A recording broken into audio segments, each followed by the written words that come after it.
Hello friends. तो आज हम वेस्ट बंगाल बोर्ड के अंतर्गत ये क्लास 7 का सेकेंड यूनिट टेस्ट का क्वेश्चन पेपर है जो कि इंग्लिश का है और आप इस प्रश्न पत्र के माध्यम से अपने आने वाले एग्ज़ाम में अच्छे अंक प्राप्त कर सकते हैं। तो चलिए उन महत्वपूर्ण प्रश्न पत्र को देखा जाए। यहाँ पर 1 नंबर में आप देखिएगा कि read the text below and answer the flowing question. यानी सबसे पहले आपको ये जो दिया हुआ पैराग्राफ है, इस पैराग्राफ को पढ़ना है, रीड करना है और फिर उसके हिसाब से नीचे में जो भी प्रश्न है उनका उत्तर लिखना है।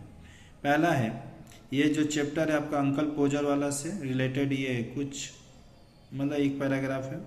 और answer the flowing question in English in complete sentence, यानी कि इंग्लिश में इन प्रश्नों को उत्तर लिखने जैसे what would come out from the frame, frame से क्या बाहर आया। What was uncle पोजर looking for, क्या खोज रहे थे। And what did uncle पोजर not know, क्या नहीं जानते थे। फिर यहाँ बी नंबर में देखिएगा write T for the correct and F for the false statement. Give supporting statement for your answer. अगर ये सही है तो क्यों सही है, गलत है तो क्यों गलत है, इसको लेकर आपको एक सपोर्टिंग स्टेटमेंट देना है। ठीक, जैसे uncle Podger would lift off the handkerchiefs, तो इसका सपोर्टिंग आपको डॉक्यूमेंट मतलब कि एक तरह से कहा जाए सपोर्टिंग स्टेटमेंट देना है। यहाँ पर 3 है, 2-2 नंबर करके है। साथ ही साथ नीचे में आप आइएगा तो circle the most appropriate alternative given in the brackets. जैसे यहाँ पर ब्रैकेट में जो भी अल्टरनेटिव दिए हुए हैं उनमें से क्या करना है कि चुनकर आपको ये लाइन को करेक्ट करना है। जैसे uncle Podger would drop the, क्या ड्रॉप किए, पिक्चर को, हैंकरचीफ को या कोट को। यहाँ पे 1-1 नंबर के प्रश्न है, आप लोग देख लीजिएगा।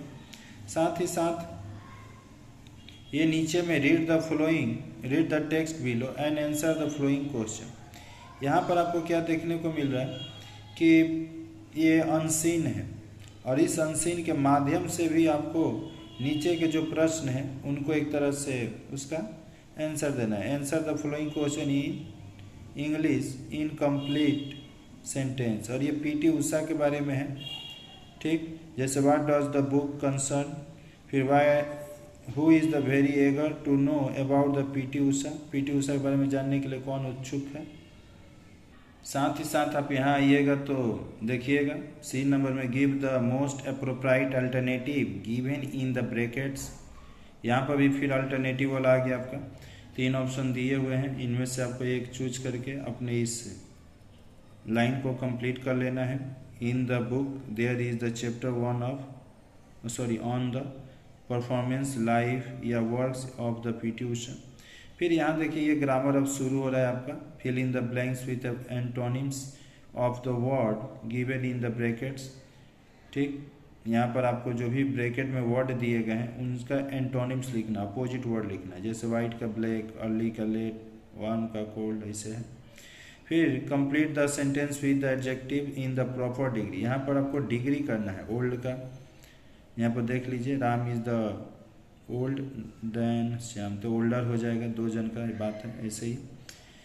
और इसका अगर आप आंसर चाहते हैं तो कमेंट करके बतलाइएगा, बहुत जल्द आंसर भी इसका आप सभी के बीच उपस्थित हो जाएगा। और यहाँ पर आपको underline the present perfect tense in the flowing sentences. इसको प्रेजेंट के परफेक्ट टेंस अंडरलाइन करना है, प्रेजेंट का परफेक्ट टेंस को। ठीक, जैसे we have won the match, तो यहाँ पर हैव और ओन हो जाएगा। They have worked till sunset, तो हैव और वर्केड हो जाएगा। ठीक, हम आंसर नहीं बतला रहे, बस एक आपको दिखा दे रहे कैसे हो सकता है। और write a paragraph in about 60 word your experience of enjoying a picnic, या write about 70 words a funny incident that you have the experience. You have to this points brief account of incident when it happened. देख लीजिएगा सभी को। ठीक, तो दोस्तों ये जानकारी आपको कैसा लगा अवश्य कमेंट बॉक्स में कमेंट करके बतलाइएगा। और इसी तरह की जानकारी के लिए, इसी तरह के नोटिफिकेशन के लिए चैनल को सब्सक्राइब कीजिए, बेल आइकन के बटन को प्रेस कीजिए, जिससे कि कोई भी अगर नोटिफिकेशन अगर इस चैनल से छोड़ा जाए ना तो सबसे पहले तोहरे भेटाओ, सबसे पहले आप ही को मिले। नहीं तो बाद में मिलने से आपका नुकसान होगा। तो बेल आइकन और चैनल को सब्सक्राइब करना बिल्कुल ना भूलिए। जय हिंद, जय भारत, वंदे मातरम।